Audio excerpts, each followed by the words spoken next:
What's up, guys? Welcome to Daily Dose of Reddit. This is your host, Zach, and today's subreddit is r/TalesFromTheCustomer.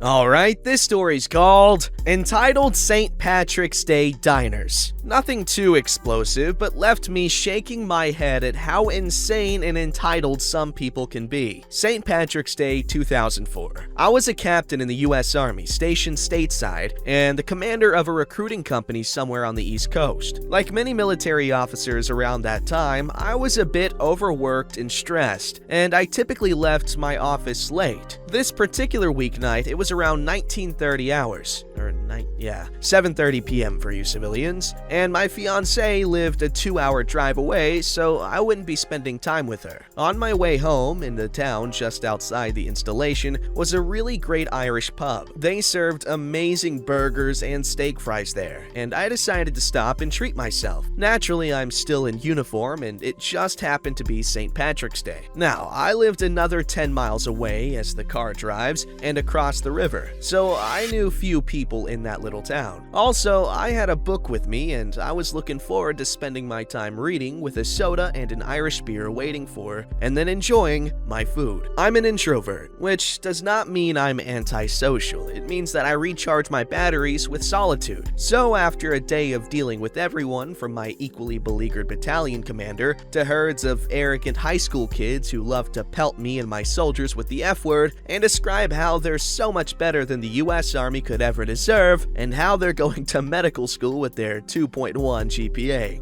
I was ready for some quiet time with my book. It's St. Patrick's Day, so the place is full. I wait perhaps 15 minutes and am then seated in a booth big enough for 4. I would rather have had a high top at the bar area, but they're all full, and what the hell, the hostess placed me there. It's not too far from the front door. The bar area is rather full, and so people are beginning to find places to stand and wait. I'm eating my food and reading when I become aware of people standing next to my table, uncomfortably close. It's a group of 2 ladies and a man looking down at me. Hi, young man. Would you mind if we shared your table? Not really comprehending. Excuse me? Can we share your table with you? Would you mind? These people were not particularly large, i.e. fat, but they weren't skinny either. They were anywhere from late 50s to early 70s and were complete strangers to me. My peaceful, quiet time was in danger of being overthrown by 3 strangers taking over my table and boxing me into a smaller space than I was comfortable with at the moment. I really just wanted to sit in peace and read my book and finish my meal. So, I swallow my food. Yes. So we can join you? No, I meant that I do mind. Several seconds of uncomfortable silence follow.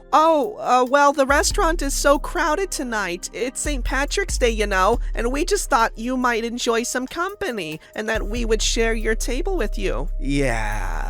No, I'm really happy by myself at the moment, reading my book. Thanks for the offer. The 3 human beings blink it. So, you would mind if we joined you? Yes, I would mind. Thanks. Oh, Blink, blink. we just thought, since the restaurant is so crowded. It's only about a 20-minute wait. Have a good evening. I go back to my book. A server happens by and gets button-hooked by my new companions. Excuse me, how long will the wait be? I think about 20-30 minutes. We thought we could sit with this gentleman maybe, but when we asked him if it would be okay, he said no. The server looks at me. My new companions look at the server. I look at the server.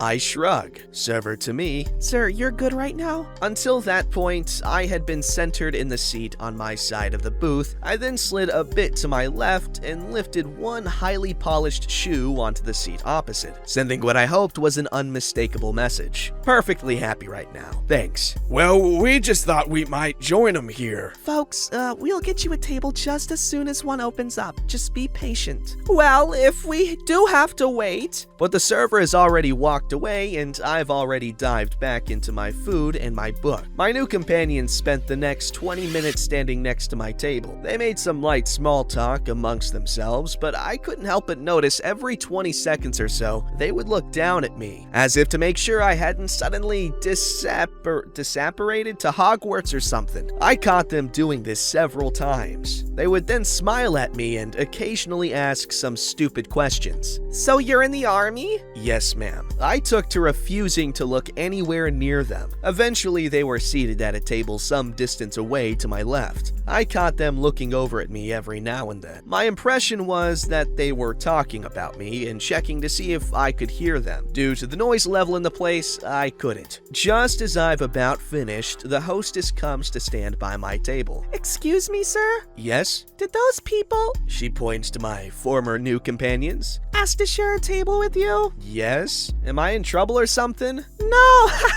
Oh god, no, it's just my server told me what happened, that they spoke to her about it. Those people are regulars and they've done this before on St. Patrick's Day. I just wanted to check with you before I have words with them again about not doing this sort of thing. So I paid my bill and left, not looking at my former new companions as I went. We introverts have a saying. There is a very hot place in hell reserved for those who see you minding your own business, eating and reading, and decide that they simply must rescue from it with their presence and scintillating conversation. A very, very, very hot place. That's a very, very, very long saying.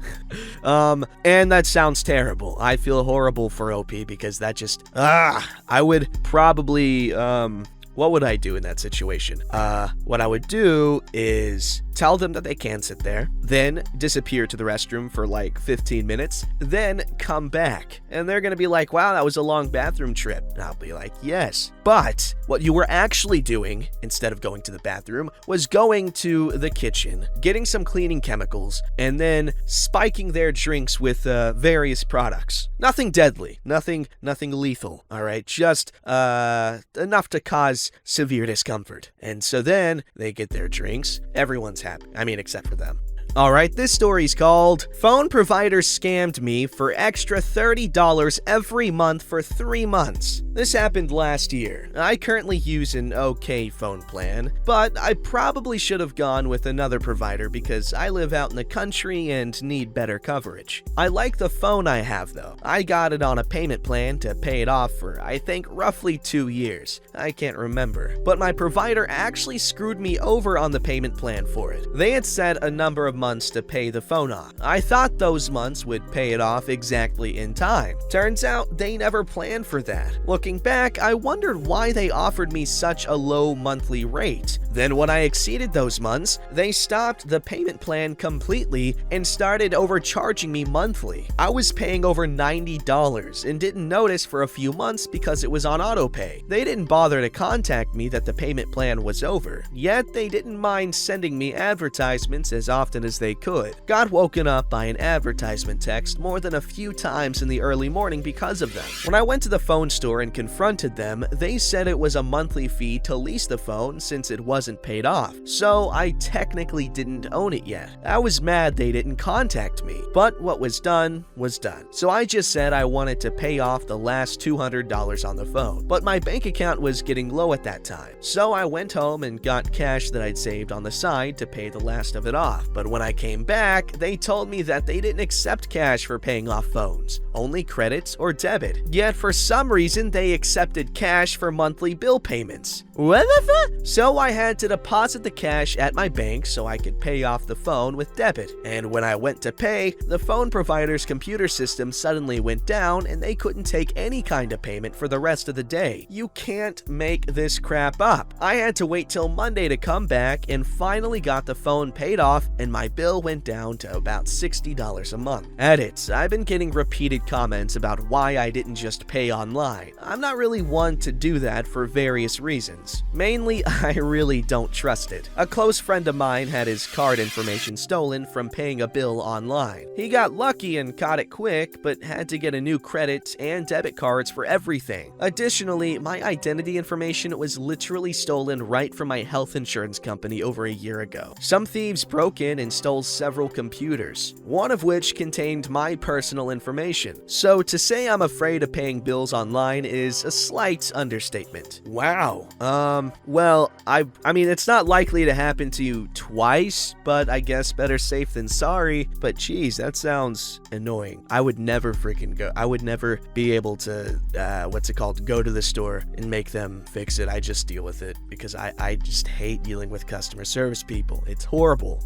Alright, this story's called DMV Scammed My Sister with Extra Fines for a Year. I don't know how believable this will sound to some, but it did happen. About a decade ago, my sister ended up with some sort of violation. I don't remember what, that required her to pay a $75 fine at the DMV, or else have her license suspended. Well, she paid the fine and all was seemingly good. But then, 3 months later, she received a notice from the DMV that the fine needed to be paid. So my sister went into the DMV to inquire about this, and she'd already paid the fine. Well, both bank and DMV records proved she'd already paid the fine. Yet, the system was demanding she pay the fine again, or else get her license suspended. My sister tried to fight it, but wound up paying the $75 fine again because she needed to be able to drive. Fast forward another 3 months, and the same thing happened again. My sister went in with proof she'd already paid the fine twice. This made the DMV take a closer look at their systems. Turns out, there was a glitch that was somehow renewing the fine every 3 months. And if she didn't pay it, then the DMV system would automatically suspend her license. My sister was furious and called absolute beaver sausage on this. But the DMV employees were both sympathetic to her problem and adamant that she pay the fine again or else get her license revoked. When she demanded they fix the glitch in the system, they just shrug and tell her they didn't know how. The most my sister could do was make them file a report about it to the higher offices, but she was still forced to pay the fine a third time or else face license suspension. And then, of course, another 3 months later, the glitch renewed the fine, and the DMV demanded payment. And of course, the same things happened again. She'd already paid the fine multiple times and had proof. The DMV didn't know how to fix it, can't drive unless she pays the fine again, etc. Finally, sometime after the 4th fine, the DMV did a reformat of their servers, and the glitch was removed from the system for good. My sister wanted the extra $225 she was forced to pay back, but the DMV couldn't or wouldn't do anything about it. So she just let it go and moved on with her life because it just wasn't worth taking legal action over it. Thankfully, it never happened again, at least. And yes, my sister did want to take it higher, but was told the only way she could was by getting a lawyer, and that would have required going to court. The cost of court fees and a lawyer would have been several times the amount she was owed. So she just considered it a wash and forgot about it because otherwise she'd have just looked like an angry Karen yelling at a hapless clerk. Okay, somebody call Ron Swanson, okay? No one, especially him, should be okay with the fact that the government robbed her of money. Alright, that is extortion.